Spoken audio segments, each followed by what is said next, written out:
कि भागवत की रचना कैसे हुई।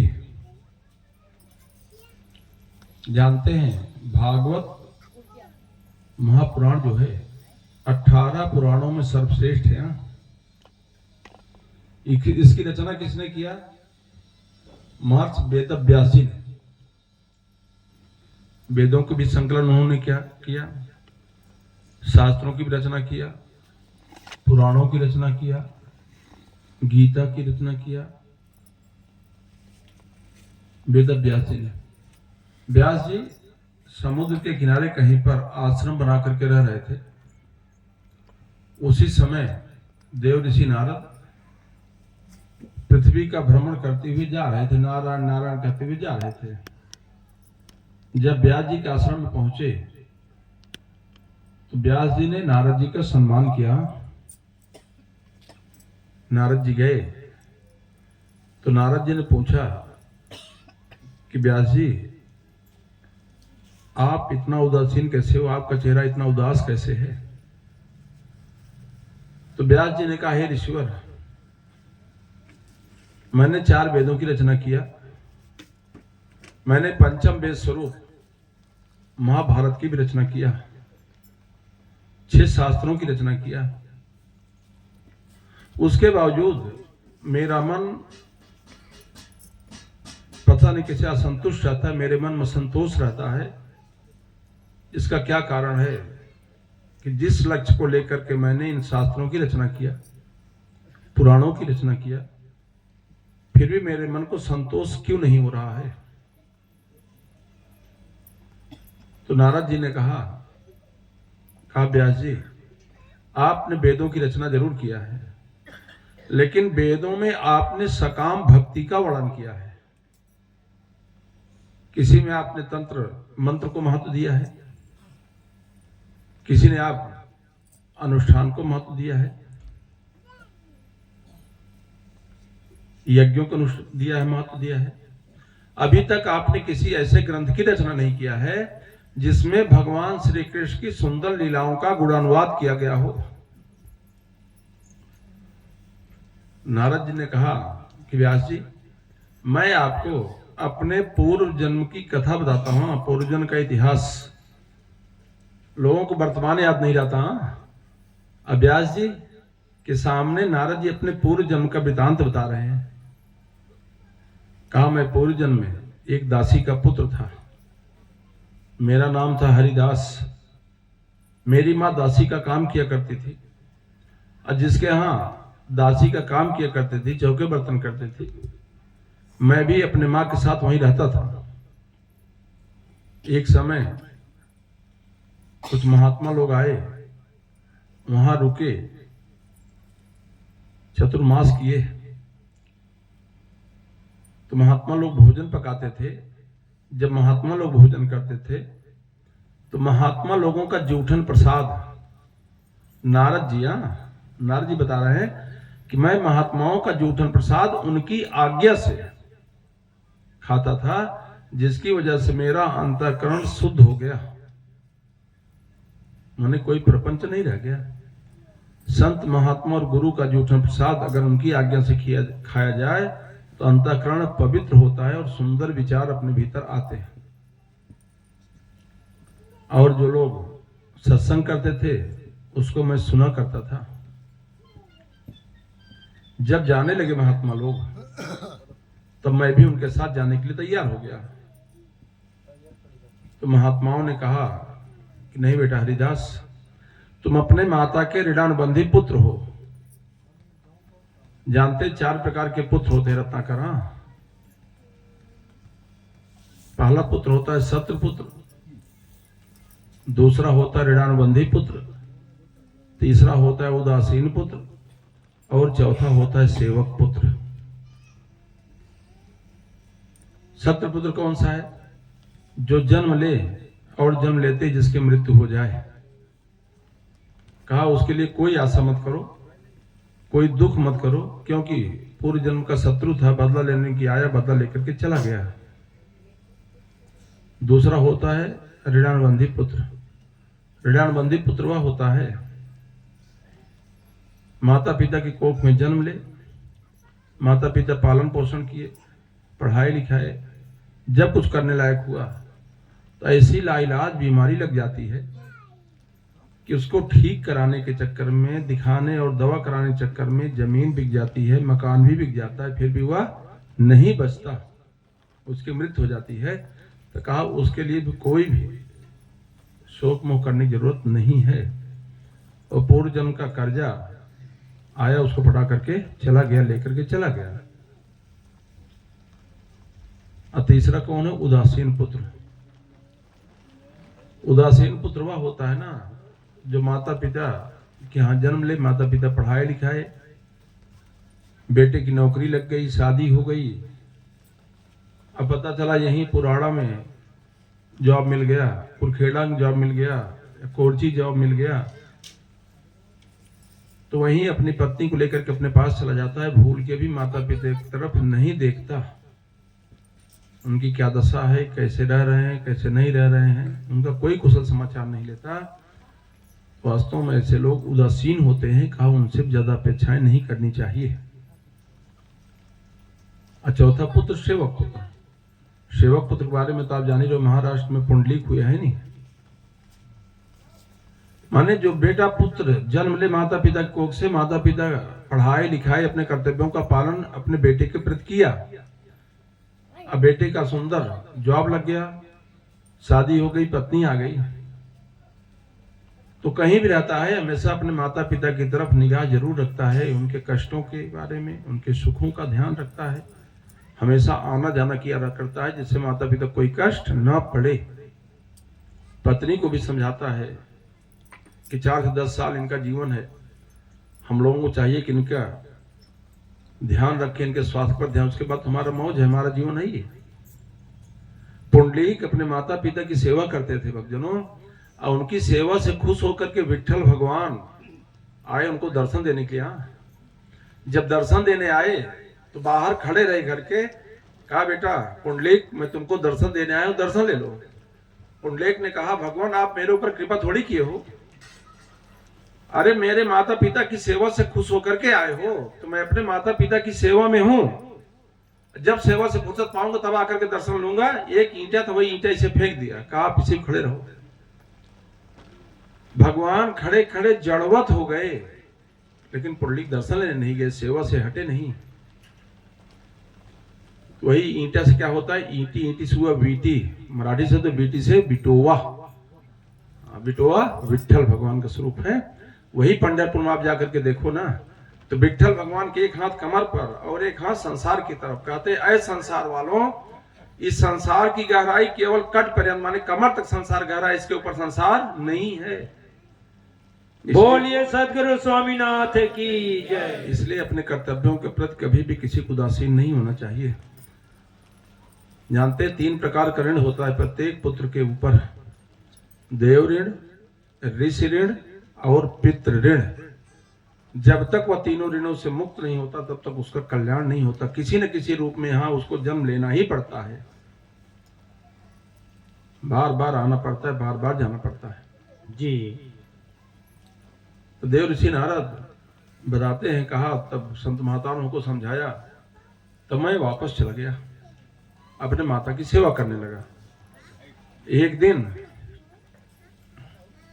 मेरी माँ गई गोधूली बेला में गाय का दूध निकालने के लिए, वहीं उसको सर्प ने डस लिया, कहा माँ की मृत्यु हो गई। नारद जी ने कहा हमको कोई तकलीफ नहीं हुई, मैं तुरंत संत महात्मा लोग जैसे बताए थे उसी तरह से उसी दिशा में चला गया। आगे जाकर के देखा, क्या हाल है, अच्छा है, कहाँ गए गुरुजी?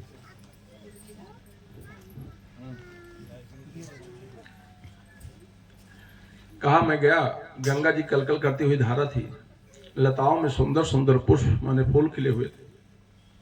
वो इतना सुंदर स्थान था जहां नारद जी की गति ठहर गई।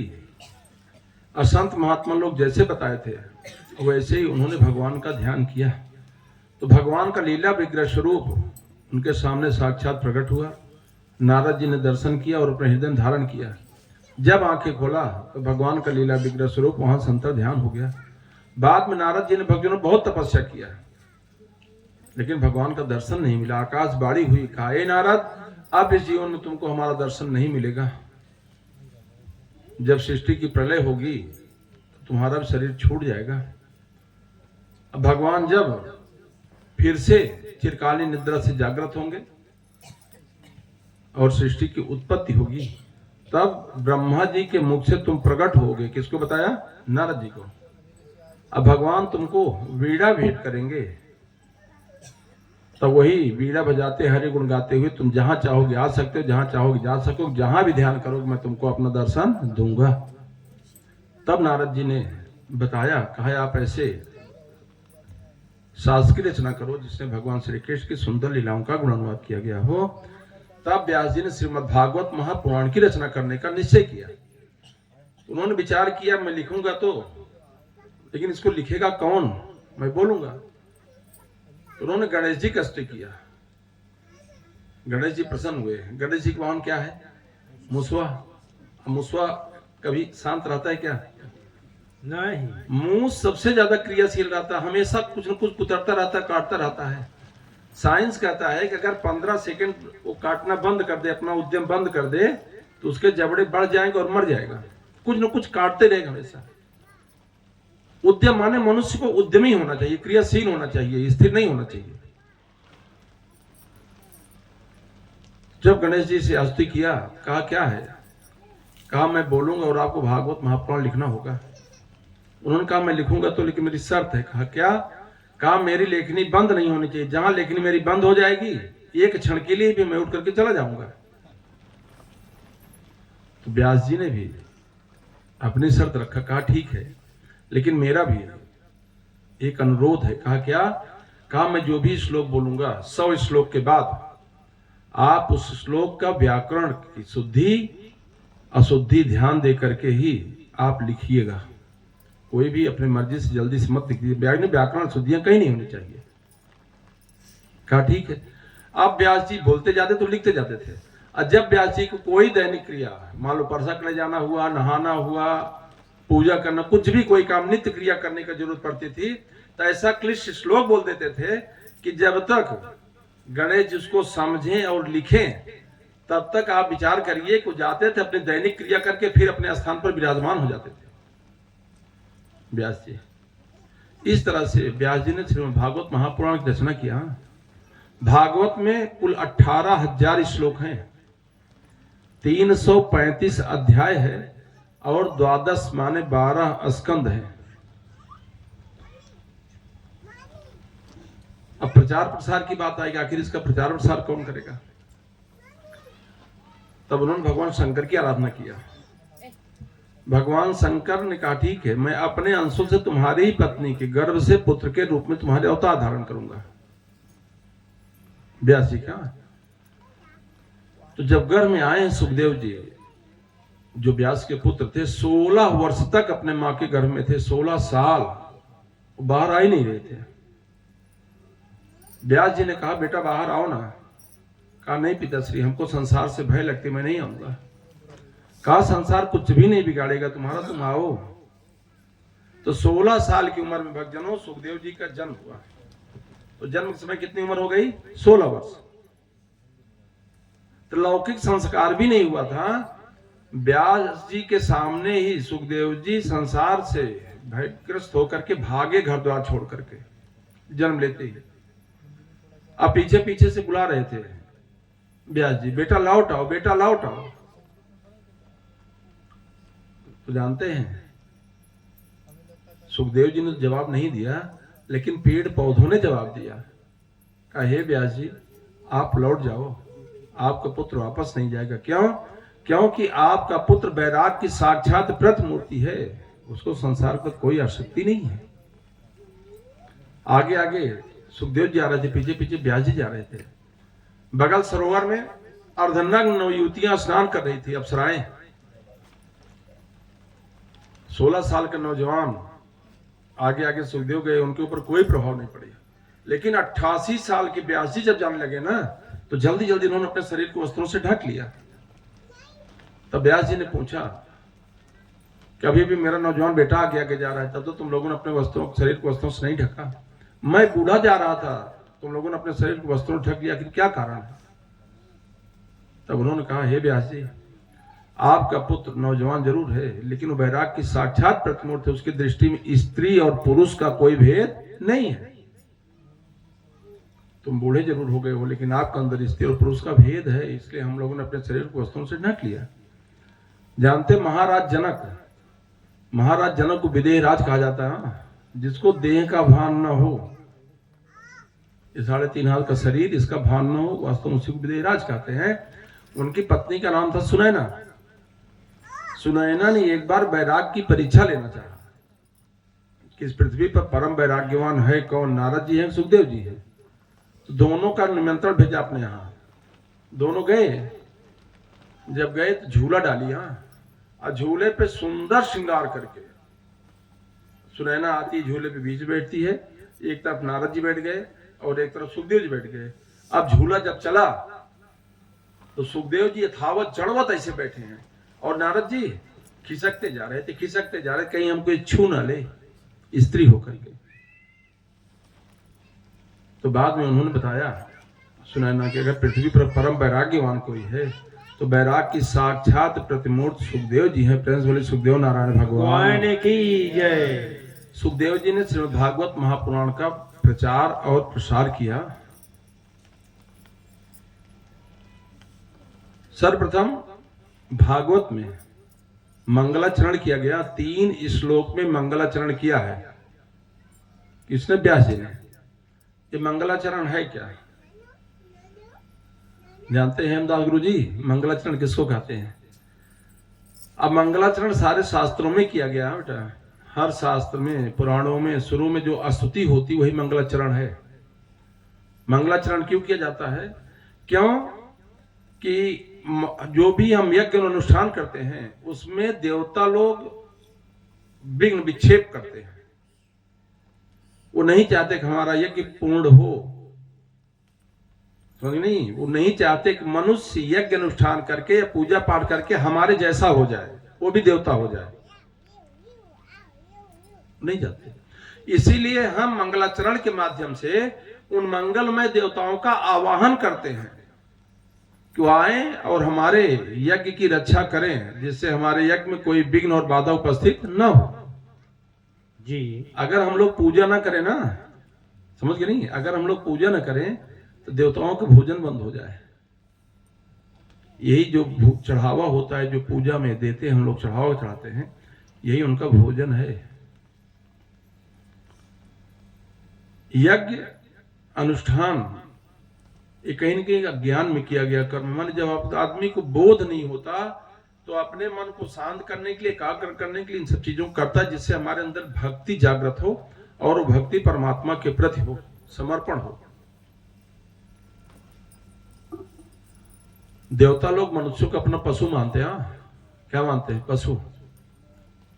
मनुष्य रूप पशु के 4 पांव होते हैं। 4 पांव क्या है? अर्थ, धर्म, काम और मोक्ष। यही 4 पांव। और 2 सींग क्या है मनुष्य रूप पशु के? एक सुख और एक दुख। यही चीज संसार में है, सुख और दुख सींग है। पूंछ क्या है?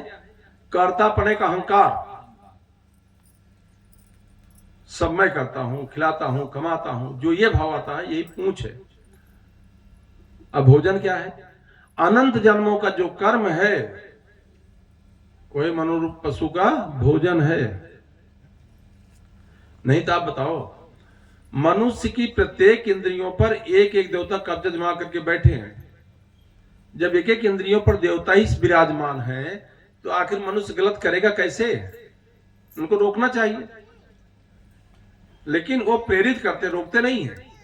हमको गलत कामों के प्रति और प्रेरित करते हैं जब तक बोध नहीं रहता है। केंद्रीय द्वार झरोखा नाना, इंद्रिय द्वार झरोखा नाना, इंद्रिय द्वार झरोखा नाना, इंद्रिय द्वार झरोखा नाना, जहाँ तहाँ सुर बैठे करि थाना, जहाँ तहाँ सुर बैठे कर थाना, आवत देखहि विषय बयारी, आवत देखहि विषय बयारी, झट कर देहि कपाट उघारी। झट कर देहि कपाट उघारी। क्या करते हैं? आवत देखें विषय वयारी, विषय और बयार माने हवा। रामचरितमानस हमारे लोगों के अवधी भाषा में लिखा गया, हाँ, जो हमारे यहाँ लोकल लैंग्वेज वहां की है। तो आवत देखें विषय वयारी माने विषय वासना रूपी जब हवा आते हुए देखते हैं, जो देवता हमारे भीतर विराजमान हैं, तो उनको रक्षा करनी चाहिए, नहीं डट का सामना करना चाहिए। लेकिन आवत देखें विषय वयारी, झट कर दें कपाट उघारी, तुरंत कपाट में दरवाजा खोल देते हैं। चलो ठीक है, आए, अगर आएगा नहीं तो आदमी गलत काम करेगा कैसे? प्रेरित करते हैं।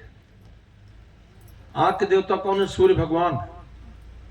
आप हिमालय पर भी चले जाओ, पूरे शरीर को कोई ढकता है, आंख कोई नहीं ढकता, न आपको कभी ठंडक लगती है, क्योंकि इसका मालिक स्वयं तप रहा है। कानों के देवता कौन है? दिशाएं। नाक के देवता कौन है? अश्विनी कुमार। मुख्य देवता कौन है? वरुण। इसीलिए मुख्य कहते हैं ना, देखो, नहीं, मुख्य देवता अग्नि। पानी लो, अब पानी कुल कर पानी गर्म हो जाता है, चाहे एकदम ठंडा पानी हो तो भी गर्म हो जाता है। क्या भट्टी जल रही क्या? तो इसके देवता कौन है? अग्नि है। जीवा के देवता कौन है? वरुण। इसीलिए सबकी जीवा हमेशा गीली रहती, जीवा कभी नहीं सोती। भुजाओं के देवता कौन है? इंद्र। मन के देवता कौन है? चंद्रमा। पांव के देवता कौन है? वामन माने उपेंद्र, वामन भगवान। कोई कितना भी बड़ा क्यों ना हो, किसी के सर की पूजा नहीं होती है, हमेशा उसके पांव की पूजा की जाती है। अब बुद्धि के देवता कौन? भगवान नारायण। मोत इंद्री कौन है? ब्रह्मा जी, भगवान ब्रह्मा। और मल द्वार कौन है? यम। तो आप देखो, हर इंद्रियों पर एक एक देवता कब्जे जमा बैठे हैं। लेकिन देवता कभी नहीं चाहते कि मनुष्य सत्कर्म करे। भागवत का पहला श्लोक है कि सच्चिदानंद रूपाय विश्वोत्पत्त्यादि हेतवे तापत्रयो विनाशाय श्री कृष्णाय वयम नमः। सच्चिदानंद रूपाय माने जो सच्चिद आनंद रूप विश्व की उत्पत्ति की हेतु माने इच्छा या उद्देश्य लेकर के शरीर धारण किए हैं, ऐसे भगवान श्री कृष्ण को हम बार बार नमस्कार करते हैं। श्री कृष्णाय वयम नमः माने हम ऐसे भगवान श्री कृष्ण को बार बार नमस्कार करते हैं। तो 3 श्लोक में मंगलाचरण किया है। जब भगवान राम और रावण का युद्ध चल रहा था, तो उस समय क्या होता था कि दिन भर दोनों सेनाएं आपस में लड़ती थी। शाम को भगवान राम की सेना सुमेर पर्वत पर विश्राम करती थी और रावण की सेना लंका में विश्राम किया करती थी। जहां भगवान राम की सेना विश्राम किया करती थी, वहां पर जानते हैं हनुमान जी पूंछ का घेरा बना लेते थे, दीवार। और दीवार ऐसी होती थी जैसे 440 वोल्ट का करंट दौड़ रहा है, बिना उनकी इजाजत कोई उसके भीतर प्रवेश नहीं कर सकता था। हाँ, हनुमान जी सारी रात पहरा देते थे कि जय सिया राम, जय जय सिया राम, जय सिया राम, जय जय सिया राम, जय सिया राम, जय जय सिया राम, जय सिया राम, जय जय सिया राम, जय सिया राम, जय जय सिया राम, जय सिया राम, जय जय सिया राम। सारी रात पहरा देते थे। एक दिन पातालपुरी राजा अहिरावण, जो रावण का रिश्तेदार था, उसने विचार किया कि अगर मैं राम और लक्ष्मण की बलि दे दूं, उनको मार दूं, तो बिना युद्ध के रावण विजयी हो जाएगा और सीता रावण की हो जाएगी। तो क्या किया, विभीषण का रूप बनाया, रात में भगवान के शिविर में आया। हनुमान जी ने पूछा, भैया विभीषण इतना रात गए कहाँ थे, क्या कर रहे थे? कहा, भैया हनुमान तुम तो जानते हो कि संध्या पूजा करने में देर हो गई, अब बिना मैं उनका दर्शन किए भगवान का भोजन नहीं करता हूँ। गया शिविर में, प्रभु श्री राम सोए थे, भगवान विभीषण जी सोए थे, जामन, तंगद, नल, नील, जामन सब सोए गए। वो गया मायावी विद्या उन सबको मूर्छित कर दिया। राम और लक्ष्मण अपने कंधे पर बैठाया, लेकर के चला गया पातालपुरी में कुंभलकिया देवी के मंदिर में बलि देने के लिए। यहां सुबह हुई, शिवन प्रभु श्री राम नहीं, भैया लक्ष्मण नहीं, सब व्याकुल हो गए, हा राम हा लक्ष्मण, हा राम हा लक्ष्मण। हनुमान जी ने देखा, अरे क्या बात है, आप लोग इतना परेशान क्यों हो? भैया हनुमान प्रभु श्री राम नहीं है, भैया लक्ष्मण नहीं है। हनुमान जी ने कहा, देखो बिना मेरी इजाजत के कोई भी मेरे सुरक्षा घेरे को तोड़ नहीं सकता।